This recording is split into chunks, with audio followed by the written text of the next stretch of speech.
Kwento ito ng isang magsasaka na walang ibang hangad kundi ang maalaga ng mabuti ang kanyang mga panananim para maibenta ito sa bayan. Ngunit sa araw-araw na pagsasaka niya ay hindi niya namamalayan na unti-unti siyang pinapalakas nito. Habang inihahatid niya ang kanyang mga nasakang gulay at prutas ay may nakita siyang isang dragon na nagwawala. Ito pala ay may nilalabanan ng mga tatlong tao, ngunit napakalakas ng dragon na ito para talunin. Dito ay napag-isip-isip ng magsasaka na kunin ang atensyon ng dragon sa pamamagitan ng paghagis nito ng kinakain niyang carrots. Pero hindi nito akalain na sobrang lakas pala ng kanyang pagkakabato dahilan para sumabog na lang ang dragon.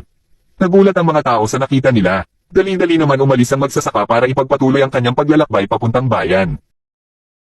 Nang papasok na siya sa bayan ay nakita niya na may isang nagmamadaling lalaki ang papalapit sa kanya at may karga-karga itong isang babae. Dali-dali naman niyang niligtas ang babae. Napilitan makipaglaban ang lalaki para makuha ulit ang babae pero hindi ito nagtagumpay. Dali-dali naman umalis ang magsasaka para ihatid ang dala niya.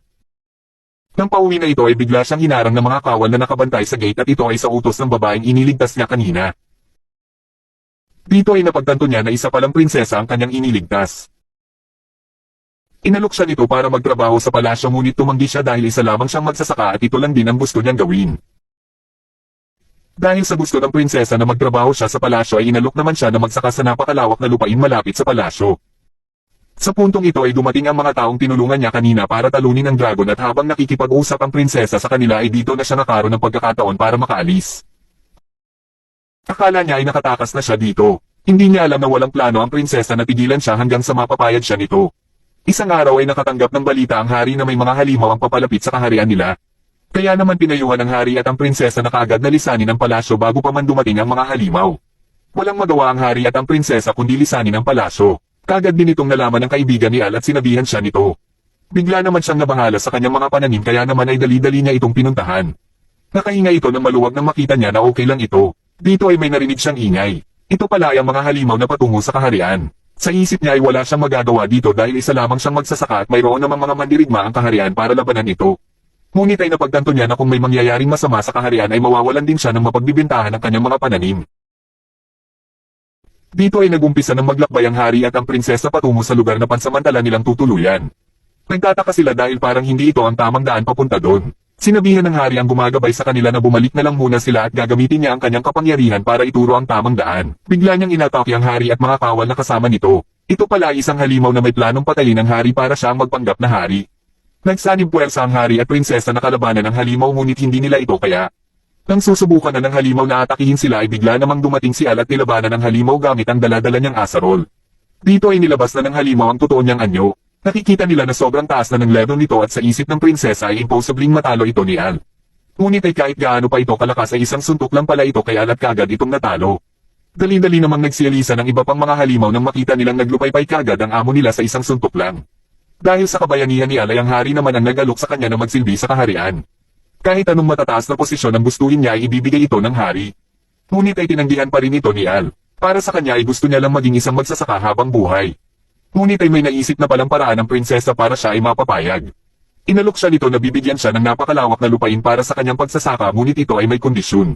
Ito ay ang sumali siya sa guild bilang isang adventurer. Dahil sa ayaw niyang magsilbi sa kaharian ay ito ang naiisip ng prinsesa para makatulong si Al sa pagprotekta sa kaharian. Tinanggap naman ito ni Al bilang pasasalamat sa lupang makukuha niya. Dito ay sinamahan siya ng prinsesa sa guild para opisyal na magparehistro dito. Hindi niya akalain na sikat na pala siya dito dahil sa kanyang nagawa kasama na rin ang ginawa niya sa dragon. Instant celebrity siya tuloy dito. Nakilala din niya dito ang tatlong adventurer na tinutungan niyang talunin ang dragon na sina Jake, Lamia at Luke. Dito ay ipinaliwanag sa kanya ng magandang dilag na si Helen ang lahat na dapat niyang malaman sa isang guild at bilang isang adventurer. Bilang isang baguhan na adventurer pa lamang ay binigyan muna siya ng madaling trabaho. Ito ay ang paghahanap lang ng isang uri ng damo. Binigyan din siya nito ng isang balabal na makakatulong para maprotektahan ang kanyang sarili sa oras na may makaharap siyang halimaw sa daan. Kagad siyang nagumpisa sa paghahanap at nang makukumpleto na niya ito ay may nakita siyang parang kaliskis. Hindi niya alam kung saang halimaw galing ito dahil wala ito sa listahan ng mga halimaw na posible niyang makaharap sa lugar na ito. Habang binabasa ng mabuti ang listahan ay may biglang sumulpot na halimaw sa likod niya. Kagad siyang inatake at buti na lang ay dumating si Jake at kagad niyang pinatay ito. Kasama din ni Jake sina Lamia at Luke dito. Nakaramdam sila ng napakalakas na aura at kasabay ng mga lindol na parang may higanteng naglalakad papalapit sa kanila. Bumungad sa kanila ang napakalaking dragon. Hindi sila makagalaw sa sobrang takot na nararamdaman nila, habang ang dragon ay patuloy na naglalakad at parang hindi sila nito napansin.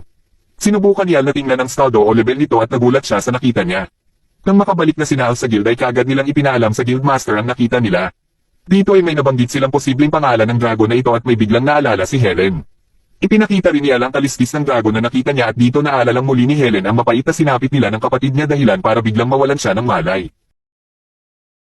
Kwento ng matandang babae kay Al kung paano nila nakita si Helen 15 taon na ang nakaraan. Hindi sila nagdalawang isip na ampunan siya. Simula nung araw na yun ay walang maalala si Helen na kahit ano. Kaya nagdesisyon si Al na alamin ang totoong nangyari kay Helen at ano ang totoong kinalaman dito ng dragon na nakita nila. Nagumpisa ng magsaliksik si Al patungkol sa dragon. Gusto niyang alamin ang lahat ng malalaking kaganapan 15 taon ang nakaraan. Kaya naman nakiusap siya sa tagapamahala ng isang aklata na ipahiram sa kanya ang libro na naglalaman ng mga nangyari sa panahong ito. Ngunit ay hindi ito pumayag sapagkat mababa pa lang ang ranggo nito at tanging may matataas na ranggo lang ang pwedeng makabasa nito. Bigla namang dumating ang prinsesa na ikinagulat nilang dalawa. Dito ay ang prinsesa na mismo ang nakiusap para payagan si Al na makita ang libro na tinutukoy niya. Walang magawa ang tagapamahala ng aklatan kundi payagan si Al basta sasamahan siya ng prinsesa. Nalaman kaagad ng prinsesa kung anong libro ang gustong makita ni Al. Ito pala ang nangyari sa nayon ng Hanel kaya nahanap nila kaagad ito.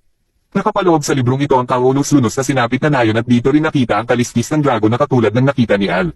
Akala ng mga tao ay matagal nang patay ang dragon na ito dahil sa labanan ng kapwa niya dragon.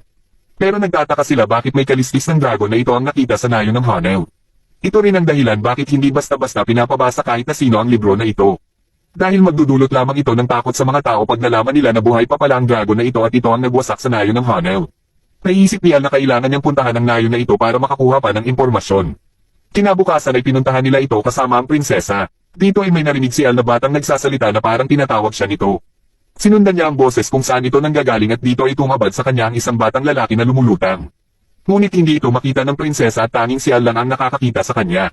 Kaya dito na napagtanto ni Al na isa itong multo. Dito nalaman niya na nakababatang kapatid pala ito ni Helen na si Ray at napansin kaagad nito ang suot na balaban ni Al. Kaya naisip ni Al na baka dahil sa balaban na suot niya kaya nagagawa niya makita si Ray. Kaya naman sinubukan niyang isuot din ito sa prinsesa at dito nakita na ng prinsesa si Ray. Dito nalaman nila na si Helen lang ang nag-iisang nakaligtas ng sinalakay ang bayan nila. Nalaman din nila na tuwing may winawasak na nayon ang dragon na ito ay nag-iiwan palagi ito ng isang tao na hindi niya papatayin.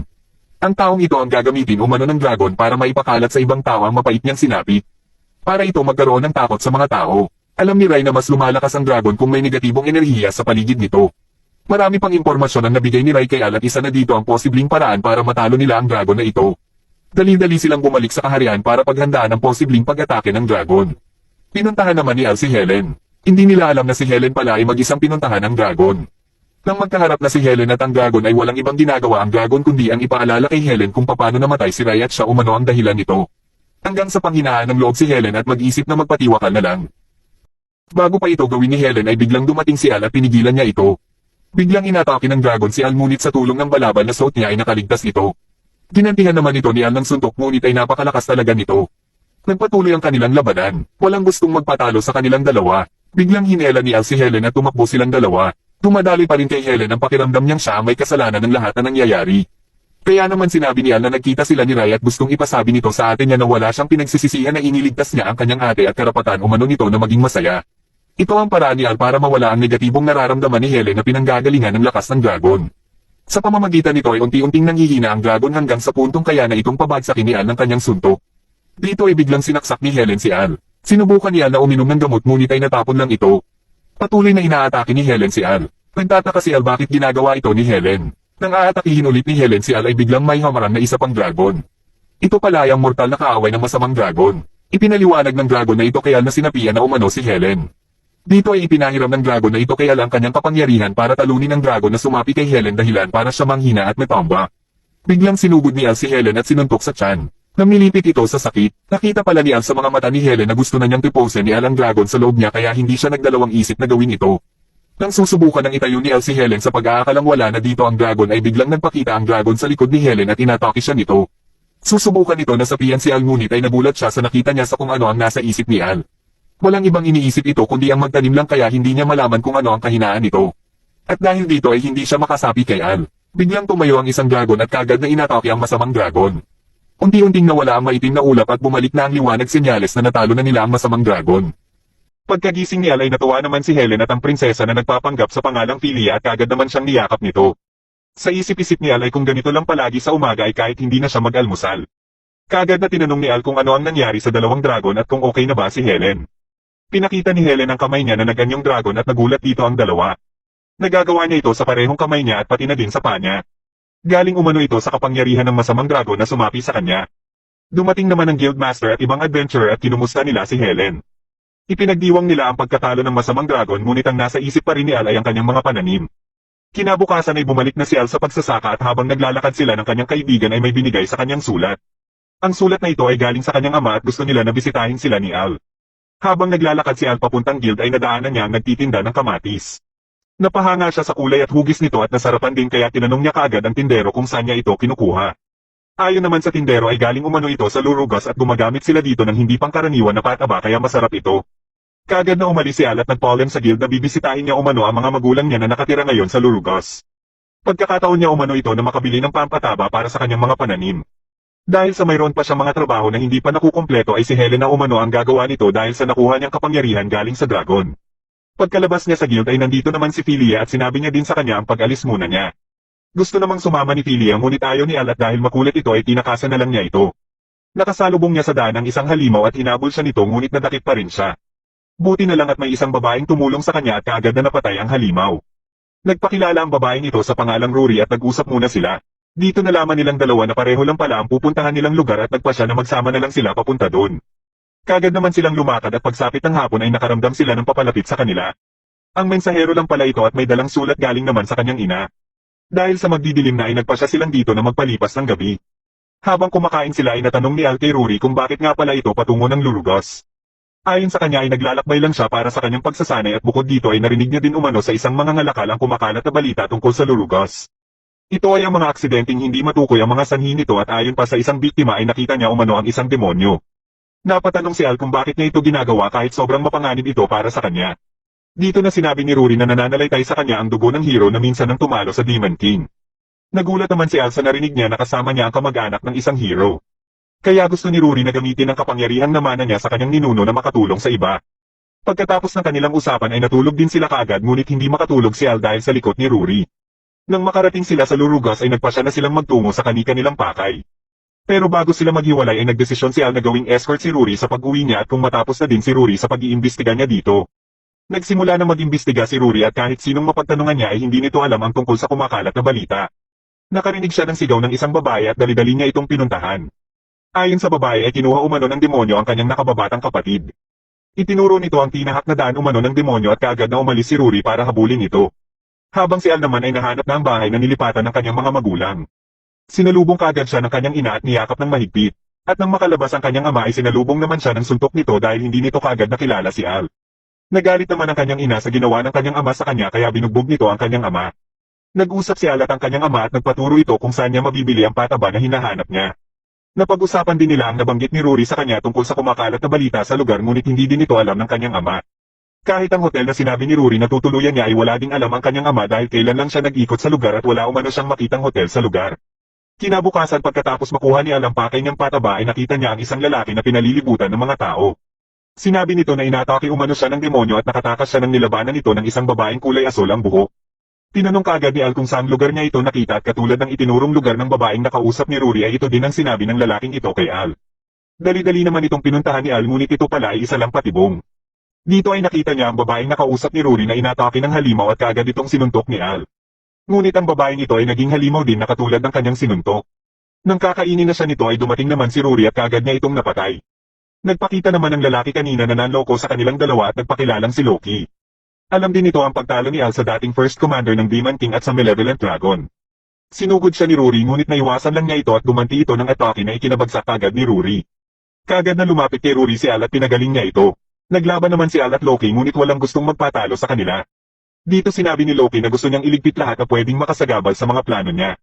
At kabilang na dito sila Al at Rory at kasama na din si Helen dahil sa kanyang nakuhang kapangyarihan sa Malevolent Dragon. Itinuloy ni Loki ang pag-atake sa kanila gamit ang mga alaga niyang halimaw. Dahil sa hindi nito magawang matalo sila Al ay pinasabogan niya ito. Bigla namang umatake mula sa ibaba ang dalawang halimaw at nadakip nito si Al. Nang susubukan na ni Loki na iligpit si Rory ay bigla namang namatay ang dalawang halimaw. Dahil pala ito sa pataba na daladala ni Al na tinatawag na negari at pwedeng gamitin bilang pesticide.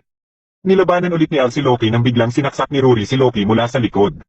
Hindi ito tumalab kay Loki ngunit nagpalabas naman si Rory ng matinding kapangyarihan na tinatawag na Power of the Good God. Paulit-ulit niyang inatake si Loki hanggang sa maglaho na lang ito. Nakatulog naman si Al hanggang pagsapit ng dilim at nang magising ito ay nagulat siya nang makita si Rory sa tabi niya. Habang naglalakad sila pauwi ay may naririnig si Rory na nagsasalita at natatakot siya dito dahil iniisip niya na mga multo ito. Ngunit ay inalam pala ito ni Al na naghahanap sa kanya at kaagad na binuhat ni Al si Rory at tumakbo papalayo. Dahil sa isip-isip niya ay baka mabugbog si Rory kung makita sila ng kanyang ina na magkasama. Pagkadating nila Al sa hotel na sinasabi ni Rory ay naglaho na din ito. Kinabukasan ay umalis na si Al pabalik dala-dala ang pataba at dahil sa napagkasunduan nila ni Rory ay kasama niya din ito. Pagkadating nila sa kaharian ay isinama niya din ito sa guild at ipinakilala kay Helen. Naabutan naman niya ang isang bata na nagnanakaw ng kanyang pananim. Dahil sa nagugutom na umano ang bata ay naawa naman siya at binigyan ito ng repolyo. Ayon naman kay Helen ay dahil umano sa pag-atake ng mga halimaw habang nasa lurugas siya ay natigil din ang pagpasok ng mga pagkain galing sa ibang bansa kaya nagresulta ito ng pagtaas ng presyo ng bilihin at hindi na makabili ang mga mahihirap na mamamayan. Nakarinig sila ng tunog ng kampana senyales na mayroon na naman umanong halimaw na umaatake. Kaagad naman silang bumalik para tumulong sa pagpigil sa mga halimaw na makapasok ng kaharian. Dahil sa dami ng halimaw ay nahihirapan silang matalo ito. Hanggang sa dumating ang isang hukbo na pinangungunahan ng may hawak ng sacred sword at sa isang salita lang nito ay kaagad na napatras ang mga halimaw. Habang naglilinis ng asaro si Al ay binisita naman siya ng prinsesa para magpaalam ito sa kanyang pag-alis dahil hindi na umano siya babalik pa. Dumating naman ang kanyang alalay para sunduin na siya at wala na din dito magawa si Al para pigilan siya. Kinabukasan ay binisita naman siya ng bata na nagnakaw ng kanyang pananim noong isang araw at kasama ang ina nito. Humingi ng tawad ang ina nito sa ginawa ng kanyang anak at nagpasalamat din sa repolyo na ibinigay ni Al. Pagkaalis ng mag-ina ay nagulat naman si Al nang biglang sumulpot sa tabi niya ang mensahero. May ibinigay na naman ito na sulat mula na naman sa kanyang ina at may ipinakita din ito kay Al na ikinagulat ni Al. Habang kumakain sila Helen at Rory sa guild ay nabasa ni Helen ang balita na ikakasal na ang prinsesa. At ang mapapangasawa umano nito ay ang prinsipe ng kaharian ng Antesburg. At naalala ni Rory na ito yung nanguna sa hukbo na tumulong sa kanila para mapaatas ang mga halimaw sa pamamagitan ng kanyang sacred sword. Nagtataka naman sila sa ginawa ng prinsipe sa pagpapaatas ng mga halimaw sa kanyang mga salita lamang. Dahil hindi naman umano maiintindihan ng mga ito ang salita ng tao at isa pa sa nakapagtataka din ay sumunod kaagad ang mga halimaw. Dumating dito si Al at tinatanong sa kanila kung nakita nila si Philia na hindi pa din nila alam na ito yung prinsesa na si Val. Hindi na umano ito nakita ni Helen 10 araw na ang nakakalipas. Ipinakita naman ni Al sa kanila ang sulat galing sa kanyang ina. Dahil nabalitaan ng kanyang ina ang pang-atake ng mga halimaw ay nalaman din ito ang sacred sword umano na ginawang pantakot sa mga halimaw. Ayon sa ina ni Al ay peke umano ang espadang ito at wala itong kapangyarihan at alam niya kung saan lang ito ginawa. Nabanggit din ng kanyang ina na dahil dati siyang commander ng Shadow Puppets kaya madali lang niya itong nalaman. Nagulat sila Helen at Rory nang mabasa ang Shadow Puppets. Wala namang kaalam-alam si Al kung ano itong sinasabi ng kanyang ina na Shadow Puppets. Ayon kay Helen ay isa umano itong intelligence unit na may kakayahang makakuha ng mga impormasyon kahit pagano ito kasekreto. Nabanggit din sa sulat na may isang demonyo umano ang naguutos na atikihin ang kaharian ng Mages. At ang iniibig umano ng demonyo ay ginawang hostage kaya sumusunod lang ito sa ng hostage sa iniibig nito. Dahil dito nagkaroon ng conclusion si Rory na ginagamit ng kaharian ng Antesburg ang demonyo para atikihin ang kaharian ng Mages. At ang hiningi nilang pasasalamat sa kunwaring pagtulong sa kaharian ng Mages ay ipakasal ang prinsesa sa kanilang prinsipe. At nasabi dito ni Al na kaya dapat umanong iligtas niya ang prinsesa. Nagulat ang dalawa dahil tinawag lang ni Al ang prinsesa sa kanyang pangalan na para umanong magkakilala na silang dalawa. At kaagad na itinanggi ito ni Al at sinabi na lang na dahil isa siyang mamamayan ng kaharian kaya dapat niyang tulungan ang prinsesa. Sumang-ayon naman sa kanya ang dalawa at kasama ang mensahero na si Rix ay kaagad din silang nagplano kung paano nila maliligtas ang prinsesa. Dito ay kapulong ng prinsipe na si Nedeles ang mga pinuno ng iba't ibang bansa para humingi din ng proteksyon. Pinagtatawanan lang sila ng prinsipe dahil sa mga nauuto niya ito gamit ang peking espada. Nagplano na naman ito ng pag-atake sa ibang bansa gamit ang mga halimaw gamit ang demon na si Gazelle na tinutukoy ng ina ni Al sa sulat. Ngunit hindi na may sikmura ni Gazelle ang gawain ito na nagdudulot ng pagkapaslang ng mga kasamahan niya pati na din ng mga tao. Sinampal siya ng prinsipe at tinakot na naman ito gamit ang kanyang iniibig. Pumasok naman ang prinsesa dahil sa nakita niyang pananakit ng prinsipe. Biglang dumating ang isa niyang kawal at ipinaalam sa prinsipe na nagkaroon umano ng problema ang karuwahe para sa seremonya. Nagalit ang prinsipe at kaagad na pinapaayos ang problemang ito. Dito ay nagpadala ng sulat ang isang kawal ng kaharian ng Antesburg at patungo pala ito sa mensahero na si Rix. Gusto ni Rix na maunang pumunta sila Al sa Antesburg gamit ang karwahe at titipunin niya umano ang mga halimaw para maipakita sa mga tao na peke ang espada. Kung mapatunayan na umano na peke ang espada ay siguradong hindi na matutuloy ang seremonya. Tinanong ni Helen si Rix kung paano niya matitipon ang mga halimaw. Dito na sinabi ni Rix na isa din siyang demon at miyembro din ng Shadow Puppets. Gulat na gulat ang tatlo nang malaman nila ito at nabanggit na din ni Rix na isa umanong tao ang iniibig ng demon na si Gazelle. Matagal-tagal na ding naninirahan si Gazelle kasama ang mga tao. Kaya alam din ni Rex ang nararamdaman ni Gazelle tuwing pinapasalakay sa kanya ang mga tao. Pagkapasok nila ay kagad naman silang pinaghinalaan at hinabol ng mga kawal. Dito na inihagis ni Helen si Al sa gusali kung nasaan ang hostage o ang iniibig ni Gazelle. Kagad itong nalaman ng mga kawal at dali-dali din silang inatake ni Al gamit ang daladala niyang mga gulay. Dahil sa mabigat na bagay na nakatali sa paa ng babae ay binuhat niya na lang ito para makalabas sila ng gusali.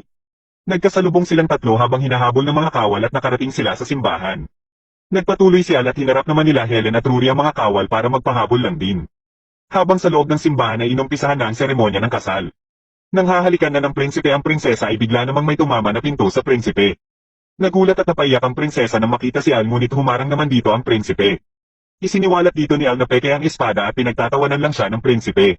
Hinamon niya si Al kung kaya niyang patunayan na peke ang espada nang bigla namang dumating ang isa niyang kawal at sinabi ang paglusob ng mga halimaw. Gustong ipagamit ng mga tao sa prinsipe ang sacred sword para umano mapuksa ang mga halimaw. Tinawag niya si Gazelle para kunin ang espada ngunit nakita niya itong nakayakap na sa iniibig nito. Nagulat ang prinsipe paano napunta doon ang hostage niya at dumating naman dito si Rex para ibigay ang sacred sword sa kanya. Nag-aalinlangan ng prinsipe na hawakan ang espada hanggang si Al na ang kumuha nito at inihagis sa papasok na halimaw. Sinira lang ito ng halimaw at napatunayan nila Al sa harap ng maraming tao na peke ang espada. Habang pinapatras ni Gazelle ang halimaw ay dito na rin niya sinabi ang mga panloloko na ginawa ng prinsipe at mga pinapagawa sa kanya. Biglang natawa ang prinsipe dahil huli na umano ang lahat dahil pinalusog niya ang mga halimaw noong isang gabi sa kaharian ng Mages. Dumating naman dito sila Helen at sinabi na hindi umano babagsak ang kaharian ng Mages. Dahil katapos ng pag-atake ng mga halimaw ay nagpaturo umano kay Rory ang mga adventurer at mga kawal dahil gusto nilang protektahan ang kaharian. Pagkadating ng mga kawal ay akala ng prinsipe tutulungan siya ng mga ito ngunit alam na pala ng mga ito ang mga ginawang panloloko ng prinsipe. Susubukan sana ng prinsipe na saksakin ang hari ngunit napigilan ito ng gulay na hinagis ni Al at sinuntok din niya ito. Niyakap naman ng prinsesa si Al na ikinagalit ni Rory at si Al ay sarap buhay lang na kunwari pang inilalayo ang prinsesa. Pagkalabas ng hari ay sinalubong naman siya ni Rex at may iniabot na sulat. Ayon kay Rex ay para umano ito sa prinsipe na galing sa hindi pa matukoy na tao na naglalaman ng mga pinaplano nila. Nalaman kagad ng hari na miyembro si Rex ng Shadow Puppets. Ayon kay Rex na may ibang tao pa umano ang nagmamanipula sa mga plano ng prinsipe at pinapag-ingat muna niya ang hari. Bumisita naman ang prinsesa sa guild para magbigay ng gantimpala bilang pasasalamat sa ginawa nilang pagprotekta sa kaharian. Nagharap naman si Rory at ang prinsesa sa katauhan ni Philia at kahit sa sakahan ay pinuntahan nila si Al para papiliin sa kanila. Tinanong nila si Al na baka may iniibig na ito na ibang babae at sumagot si Al na meron umano. Kagad na umalis si Al pagkatapos niyang makakuha ng gulay at ang mga gulay na ito ay inialay niya sa nagngangalang Ilvia. Dito ay ipinakita ang nakaraan ni Al at ng babaeng si Ilvia. Unang nakita niya si Ilvia nang madakip ito dahil sa pagnanakaw ng mga gulay. Nakawala ito at kinuha mga patatas na ibibigay sana ni Al sa mag-asawa. Sinundan ito ni Al na may dalang sopas para ibigay kay Ilvia. Dahil sa mailap si Ilvia ay iniwan na lang ito ni Al at umalis din kagad. Bumalik uli si Al na may dala na namang pagkain para ibigay sa kanya. Pagbalik niya uli dito ay nagpakita na si Ilvia at nakapag-usap na sila. Biglang dumating ang mga ninakawan niya noong isang araw at plano nilang ibenta siya sa slave trader. Nagmakaawa si Al na pakawalan nila si Ilvia at siya na umano ang magbabayad ng mga ninakaw nito sa kanila. Dumating naman ang ama ni Al at pinag-usapan ang mga nangyari. Nang marinig na ng ama ni Al ang sitwasyon ay nagpa siya itong ibigay ang bigas na daladala niya bilang kabayaran sa mga ninakaw ni Ilvia at kagad naman itong tinagap ng dalawang lalaki. Balak namang ibalik ni Ilvia ang mga patatas na kinuha niya kay Al. Nagpa siya sila Al na kunin ito at araw-araw umano sila gagawa ng sopas mula dito. Sa araw na iyon ay inampon na din ng kanilang pamilya si Ilvia. 2 taon makalipas habang nasa sakahan sila ay nakita nilang nagtatakbo ang kaibigan ni Al na si Testa at hinahabol ng mga killer bees. Buti na lang at dumating ang ina nila Al at kagad nitong napatay lahat ng killer bees. Umalis naman kagad ang kanyang mga magulang para maghanap ng malilipatan. Tinanong ni Al si Testa bakit umano ito hinahabol ng mga killer bees na hindi naman ito karaniwang nakikita sa lugar. Dito ipinakita ni Testa ang mapa ng kayamanan umano na makikita sa kagubatan sa likod ng nayon. Nagpa siya silang dalawa na puntahan ito at iniwan nila si Ilvia. Habang naglalakad sa kagubatan ay nabanggit ni Testa kay Al ang trata ng ibang kabataan kay Ilvia. Dito na rin napagtanto ni Al na kaya pala palaging naghahanap ng malilipatan ng mga magulang niya ay para din sa kapakanan ni Ilvia. Nang malapit na sila sa tinutukoy sa mapa ay may napakan silang bato na nagpabiyak sa malaking bato at nahulog sila dito. Nagulat sila sa nakita nila sa loob at may nakita si Testa na bato na may nakasulat na hindi nila mabasa. Nang hinawakan nito ni Al ay bigla itong nagliwanag at nakita niya ang isang halimaw. Pagkagising niya ay napuno na ng abo ang kanilang nayon mula sa pagsabog ng bulkan simula umano nang mawalan siya ng malay. Lubhang naapektuhan ang mga tao dahil sa pagkasira ng mga pananim na pangunahing pangkabuhayan, mga bahay at maging ang tulay na dinadaanan papunta sa kaharian ay nasira din. Pilit na lang pinagkakasya ng pinuno ng kanilang nayon ang natitirang pagkain na naisalba nila. Pinuntahan nila ang kanilang pananim ngunit nasira na din ito dahil sa mga abo. Habang pinagmamasdan ito ay biglang sumakit ang dibdib ni Al at nanghina ito. Pagsapit ng gabi ay balak sanang nakawin ni Ilvia ang mga pagkain habang natutulog ang kanilang pinuno ngunit naalala niya ang mga sinabi ni Al. Dahil sa mahina pa rin si Al ay pinagsasama ni Ilvia ang pagkain para sana sa kanilang dalawa at ibinibigay itong lahat kay Al. Araw-araw niya itong ginagawa hanggang sa bumigay na ang katawan nito dahil sa malnutrition. Nakita siya ni Testa at kaagad na ipinaalam kay Al at nagtataka si Al paano ito nangyari kay Ilvia gayong meron naman daw pagkain galing sa kaharian na palaging sinasabi ni Ilvia sa tuwing ibinibigay sa kanya ang kanyang parte. Dito na nalaman ni Al na nagsisinungaling lang pala si Ilvia kaya pala nagtataka din siya dahil mas dumami ang kanyang parte kumpara sa nakasanayan. Habang pauwi na si Al katapos niyang mapaslang ang dragon ay nakita niya sa daan ang isang babae na walang malay. Dinala ito ni Al sa kanyang bahay at pagkagising ng babaeng ito ay akala niya nakidnap siya ni Al. Nagpaliwanag naman kaagad si Al at sinabi niya dito na isa siyang adventurer. Nagpakilala ang babaeng ito na si Linia at patungo umano sana siya sa guild dahil may request umano siya. Dahil may pakay din si Al sa guild ay nagpa siya ito na sabay na lang silang pupunta doon. Dumating naman si Rory at nagulat nang makita niyang may babae sa bahay ni Al. Namaling akala ito at nagtatakbo papalayo ng bahay ni Al. Pagkadating nila Al sa guild ay kinausap na nila si Helen para sa request niya at nagpa siya si Al na siya na lang din ang gagawa nito. Nagulat siya nang sabihin ni Linia na sa Gull Town ito dahil kilala umano ang lugar na ito kung saan ginagawa ang asparagus. Habang papunta sila ng Gull Town sakay ng karwahe ay hinabol naman sila ng mga orc at biglang nahimatay si Al. Pagkagising niya ay may suot na siyang kwentas na kagaya din ng kay Linia. Ayon kay Linia ay mayroon umano itong mentally calming effect. Pagkadating nila sa Gull Town ay nagtaka si Al kung bakit mapanghawak-hawak na sandata ng mga nagbabantay. Napansin din kaagad ni Al na hindi na normal ang mga tao dito.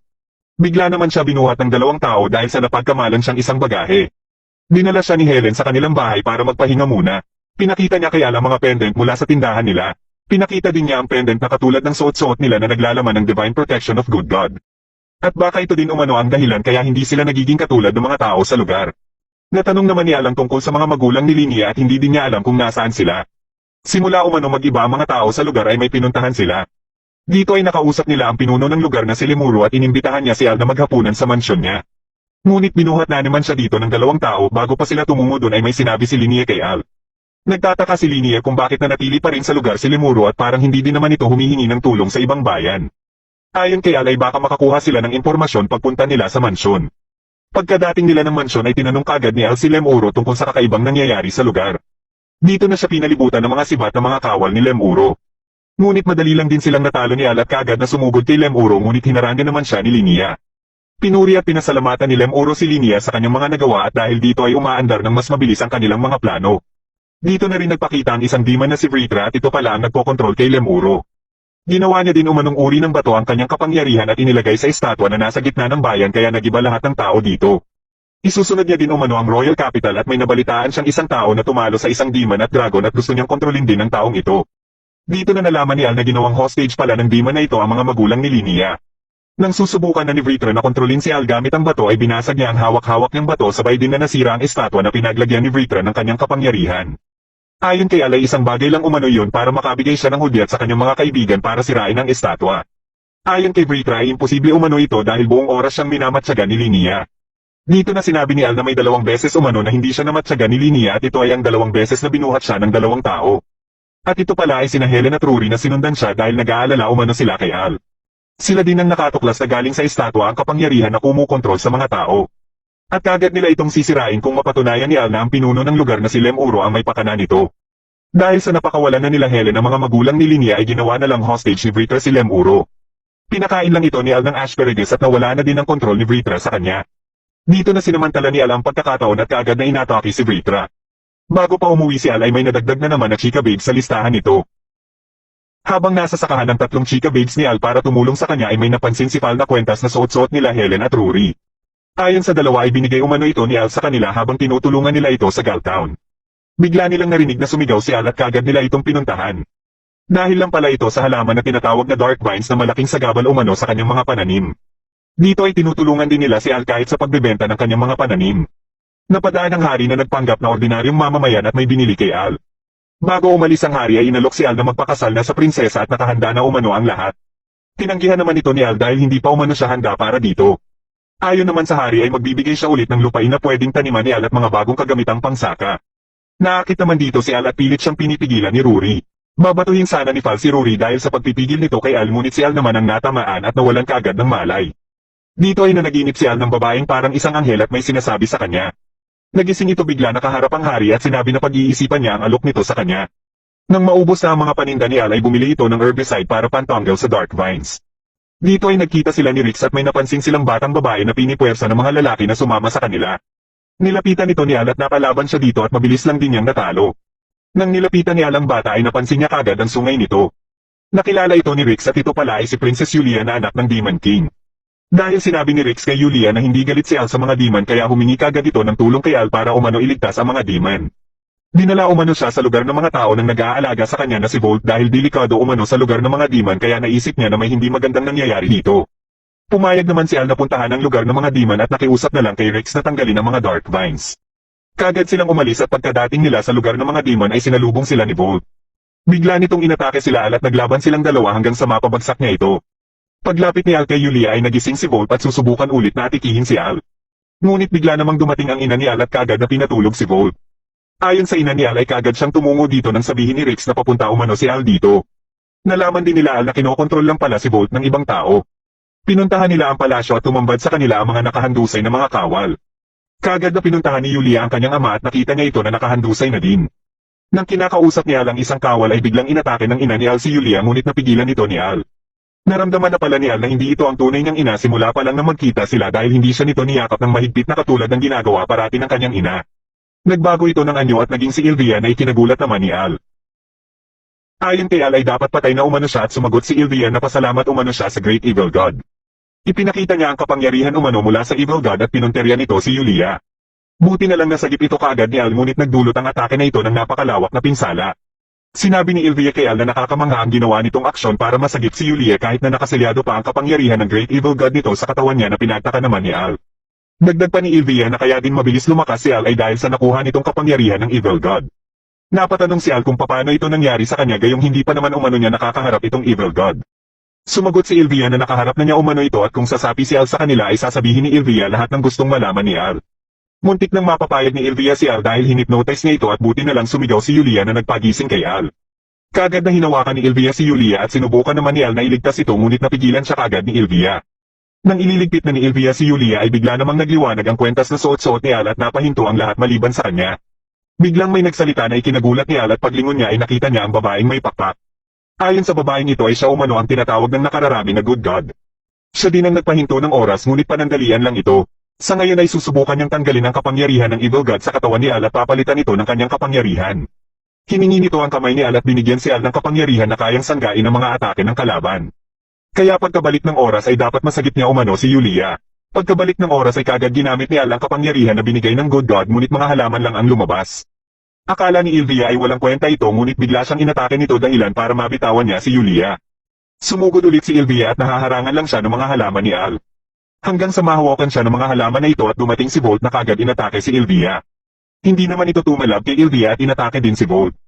Nang ililigpit na niya si Volt ay napahinto ito matapos sumigaw si Al. Ayon kay Ilvia ay bigla siyang nawalan ng gana kaya aalis na lang muna siya. Nagising naman ang Demon King at napag-usapan nila ang tungkol kay Ilvia at sa Evil God. Ayon sa Demon King ay wala umano siyang alam tungkol sa Evil God at kung may makalap siyang impormasyon tungkol dito ay kagad niya itong ipapaalam kay Al. Habang naglalakad si Al pauwi ay naiisip nito ang lahat na sinabi ni Ilvia at naalala niya ang batong nakita nila ni Testa at ang nakakatakot na nilalang. Nadaanan niya si Testa na abala sa sakahan at napag-usapan nila ang tungkol sa pagpunta nila sa kuweba. Nabanggit niya lang tungkol sa Evil God ngunit binawi din niya ito kagad. Pagkaalis ni Al at patungo na sana sa Royal Capital ay hinabol na naman siya ng babaeng orc. Sinuntok niya ito ngunit hindi niya ito napatay kaya hinabol siya ulit at buti na lang ay nandito ang grupo nila Jake na kagad napatay ang orc. Napansin nila na nahihirapan si Al tuwing isang orc ang nakakaharap nito. Pagkadating nila sa guild ay ito din ang napag-usapan nila ni Rory at Helen. Ayon kay Helen ay nakapagtataka umano ito dahil dapat isang atake lang ay kaya na itong iligpit ni Al.